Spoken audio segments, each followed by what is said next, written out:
This is The Stand, Part 5, Day 2, and today we're going to be looking at permanence. Permanence. 1 Peter 1:4, and we have a priceless inheritance. An inheritance that is kept in heaven for you, pure and undefiled, beyond the reach of change and decay. There is a permanence to the gift that we are given. There's a permanence to our inheritance. Now, there's nothing else is permanent. As a matter of fact, if you were to study Buddhism or some of these Eastern religions, they talk about impermanence all the time. That nothing is forever. Nothing lasts. There's even a group of monks, and there's a culture, and I forget where it is, but it's in Asia, but it's extreme Buddhism. When their loved ones die, they don't bury them. They allow them to decay out in the open, and then they go meditate around that decay.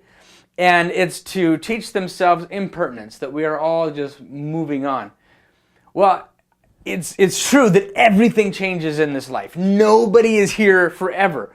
And to remind ourselves of that everything changes is not a bad thing. But there is something that does not change. There is something that is bigger than that, and that is my God and the promises that we have. And so what's the cost of this? Well, the cost is priceless. For you to pursue God's, I can't do that, I can't sacrifice that, I got to work on Sundays, man, I can't come to church, or I'm so tired, I worked so hard this week, and man, I just got to prioritize, this and that. I tell you, man, eternity is priceless.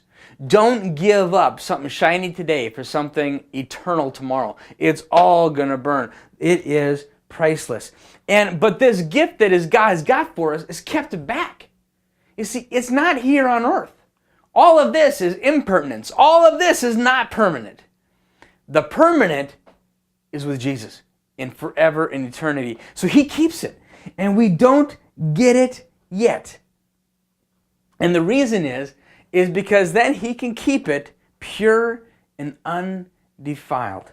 Pure and undefiled. Now, when we get to heaven, you see, right now I could screw it all up. If God gave me everything now, it would become defiled and become yucky because I have sinful nature. But when I get to see my Jesus face to face, there is going to be no more sin. I'm not going to sin anymore. That nature is going to be healed out of me, and I'm going to have a new body. And when there's no more sin, there's going to be no more shame.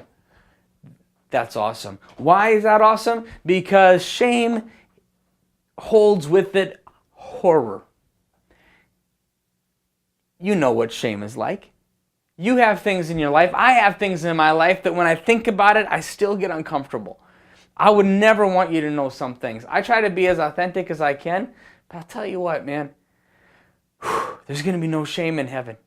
He will wash us completely, and we will never sin again, and we're going to be freed from that shame. And we're going to be with Him face to face, just basking in His love and glory. No more envy, no more hurt, no more insecurity, none of that. The horror of shame will be gone. So my question for you today is, how does the promise of no shame help you press on? How does the promise of no shame help you press on? Do you believe in the promise of no shame? I guess that's step number one, right? I mean, you gotta believe it. But there's going to come a day. How does it help you to press on, knowing that there's going to come a day when you're not going to struggle anymore? You're not going to have to fight so hard anymore. May the Lord richly bless you, and I hope to see you in church on Sunday. Jesus was a rock star.